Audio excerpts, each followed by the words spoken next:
Okay, it's Friday, time to get back into Saratoga. So it's a good card today. There's a couple of really tough races that I thought I'm going to continue this theme of trying to beat favorites because to me that's probably one of the most important things in this game to be successful is throwing out the short priced horses. There's a couple today that I think are a little bit suspect.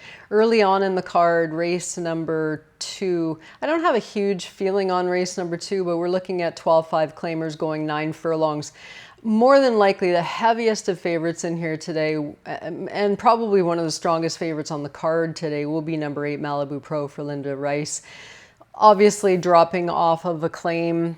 A lot of trainers do that, especially in the New York circuit. You know, I always pop over. It's the fun of Formulator. You can look at these stats. You say, okay, Linda Rice first after claim and dropping 50% or more. And she has really strong numbers with that. So 9 for 25, 36%. So that's all okay. It's something that she tends to do quite often.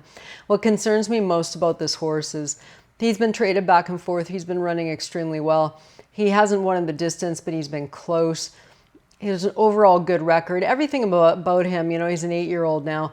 The problem with him to me is he just ran the saddest buyer speed figure that is on his card here. Like, it's been forever since this horse ran a 68.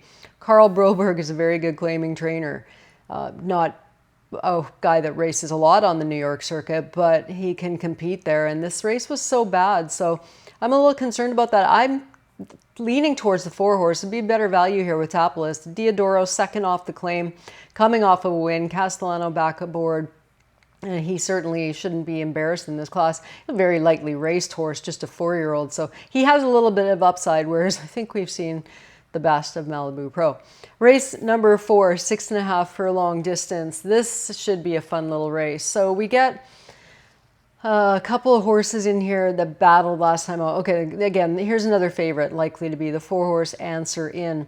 Answer In coming off of a big win. Problem is it's tough to win back-to-back. It's tough to win back-to-back anywhere. On this circuit, it's even tougher. You can see this horse has never won 2 consecutive races in a row.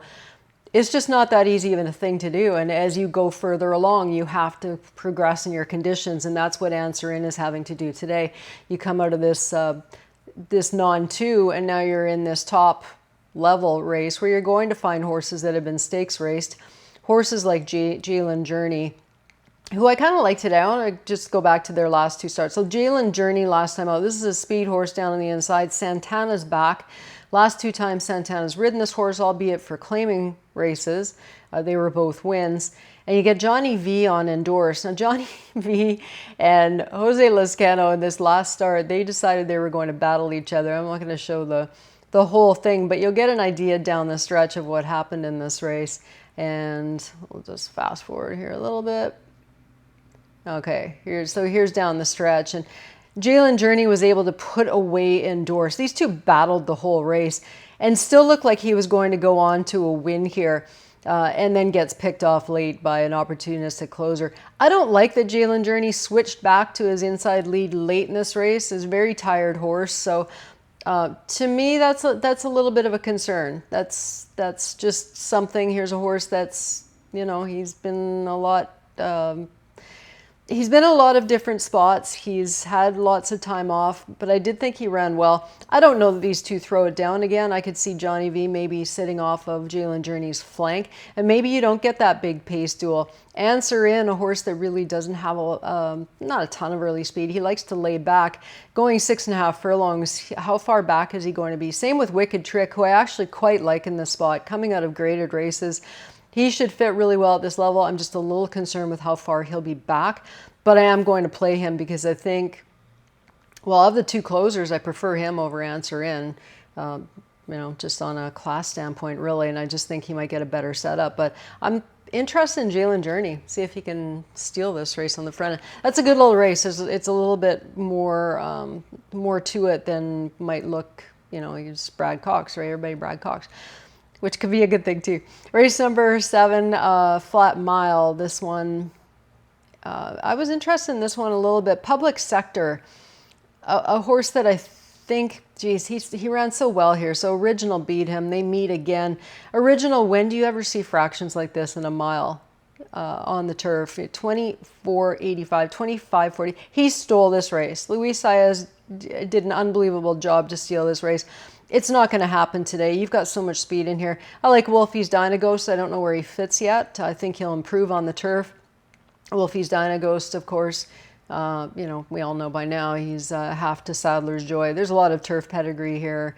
Lunaire was all right too. So certainly looks like a colt, very lightly raced that could move up on the grass. He'll have to move up a lot though because he's facing stakes horses in here. Next, just crushed his last start. This Wesley Ward horse, I don't think you can leave him out. This could be speed. This could be speed. This has to be speed. He can't win any other way. He's not going to get the trip he got last time, so I'm actually quite against him today. I think that Public Sector by default gets the best trip in here, and so I'm almost thinking of keying him.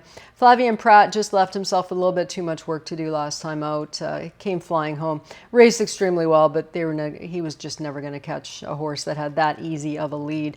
And in race number 8, I'm going to bet Art Collector today. That's the one horse I'm going to step out with today. This horse, Changing Barns. Tom Drury, one of my favorite trainers to bet. He does a great job with his horses. Sometimes you get these older horses, though. A change in scenery can really... He's older. Yeah, he's 4. He's ancient. But a change in scene, a change in barn, a change in handlers, feed, routine, everything can just freshen a horse up a little bit, even more than a rest. And I like the fact that he's had a little bit of time off. This is a really, really decent horse. He had some great runs last year. He's got speed, and I think that is what is the key to race number 8, is the fact that he is probably the lone speed in here.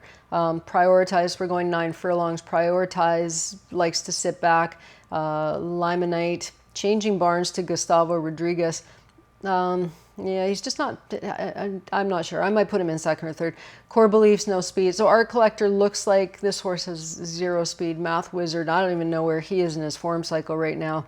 I wouldn't touch him with a 10 football.